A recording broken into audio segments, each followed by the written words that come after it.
ఇగో ఈ ముచ్చటిన్నరా Johnny master వ్యవహారంలా ఇక remand రిపోర్ట్లా సంచలనమైన అంశాలు బయటపడ్డాయంట. గదేందనంటే జానీ మాస్టరు 2000లా హైదరాబాద్కి అయితే వచ్చిండంట. ఇక అనంతరం కృష్ణానగర్లో వండుకుంటనే ఇక ఆడ ఒక డైరెక్టర్లు డాన్సర్లు అసోసియేషన్లా సభ్యత్వం తీసుకున్నాడంట. 7 ఏళ్ళు పాటుగా సహాయకుడు లెక్క పనిచేసిండంట.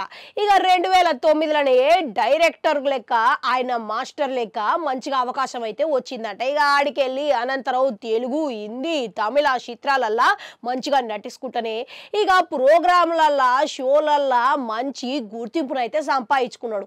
అయితే 2017లా ఉత్తరాదికెళ్ళి ఒక పిల్ల ఒక కార్యక్రమాల్లో పోటీ చేసేటందుకు వచ్చిందంట. ఇక ఆడనే మన జానీ మాస్టర్ జడ్జు లెక్క వ్యవహరించిరంట గా కార్యక్రమానికి. అయితే ఎందుకనో ఏవో గాని గా పిల్ల పోటీ మధ్యలోనే వెళ్ళిపోయిందంట. ఇక దీంతోని జానీ మాస్టరు సహాయకుడితోని గా పిల్ల ఫోన్ నెంబర్ తీసుకొని మరి ఫోన్ చేసి నీకు అవకాశాలు రావాలి అనంటే నా దగ్గర పని చేస్తే నువ్వు జీవితంలో ఎదుగుతావు అని చెప్పేసి మాట ఇచ్చిండంట. అయితే గా పిల్ల గిది ఏమనుకున్నదో ఏమో కానీ 2019లో వచ్చి అసిస్టెంట్ కొరియోగ్రాఫర్ లెక్క గాయన దగ్గర చేరిందంట.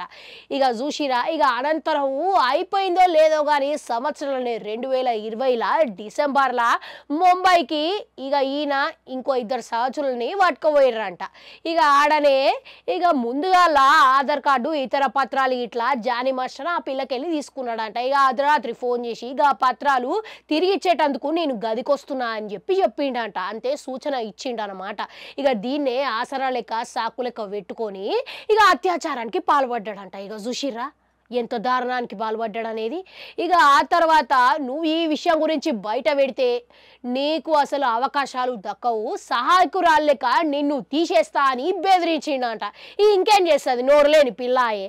ఇక నోరున్నా కానీ గంతవరకు బెదిరిస్తే ఇక ఆర్థిక పరిస్థితులు ఎన్నో ఇబ్బందులు ఉంటలాయే. ఇక అవన్నీ పక్కన పెడితే ఇక ఈ పిల్ల పోయి ఇక ఆ మౌనాన్నే ఆసరా తీసుకొని ప్రతి చోట ఇతర ప్రాంతాలకు పోయినప్పుడు ఏడబడితే ఆడ గదిలలోకి తీసుకుపోయి వ్యానిటీ వాళ్ళ గిట్లా గా పిల్ల మీద రేప్ చేసేటోడంట.